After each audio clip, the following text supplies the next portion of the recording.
औज़ुबिल्लाहि मिनश्शैतानिर्रजीम बिस्मिल्लाहिर्रहमानिर्रहीम।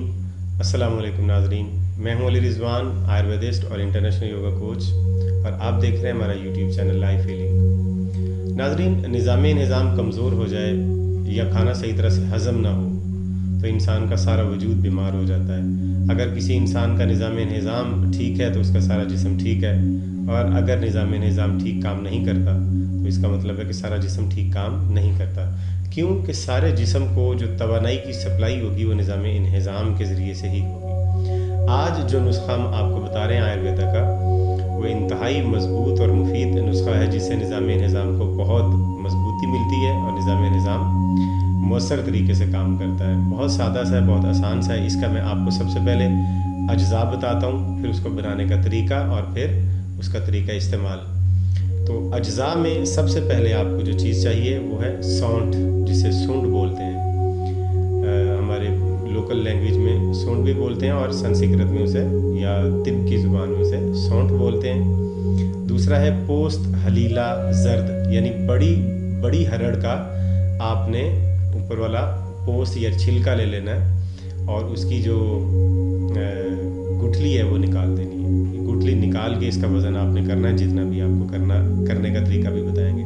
इसके साथ है अगला फिलफिल दराज, नसूत, और आखिरी है सौंचल नमक। ये अज्जा आपने हम वज़न लेने हैं और इनको कूट के इनका अच्छी तरह से पाउडर बना लेना है, सफ़ूफ बना लेना आपने, और इसी सफ़ूफ को आपने इस्तेमाल करना है। इसके इस्तेमाल का तरीक़ाकार मैं आपको जो मिकदार आपने इसकी करनी है, सफ़ूफ बनाने का तरीका मैं पहले आपको मुतअद्दिद बार बता चुका हूँ कि अच्छी तरह से कूट के किसी बारीक कपड़े में से इसको स्टेन करना होता है, और जो मोटे मोटे अज़ा रह जाएँ उनको फिर कूट के दोबारा उनका कपड़े में से निकाल के पाउडर बना लें। मिकदार इसकी हाजमा तेज़ करने के लिए अगर दो इस्तेमाल है इसका, एक कब्ज़ के लिए और एक हाजमा तेज़ करने के लिए। अगर हाजमा तेज़ करना है तो 3 से 6 माशे सुबह शाम नीम गर्म दूध के साथ इनको इस्तेमाल किया जाए।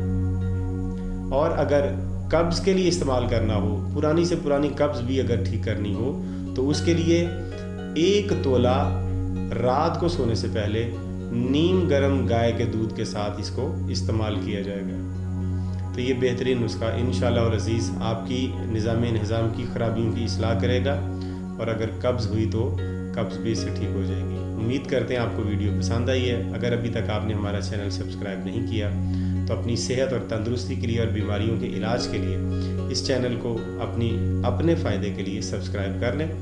हमारे फ़ायदे के लिए वीडियो को लाइक कर दें और इसे शेयर भी कर दें। अगली वीडियो तक हमें इजाज़त दीजिए। खुदा।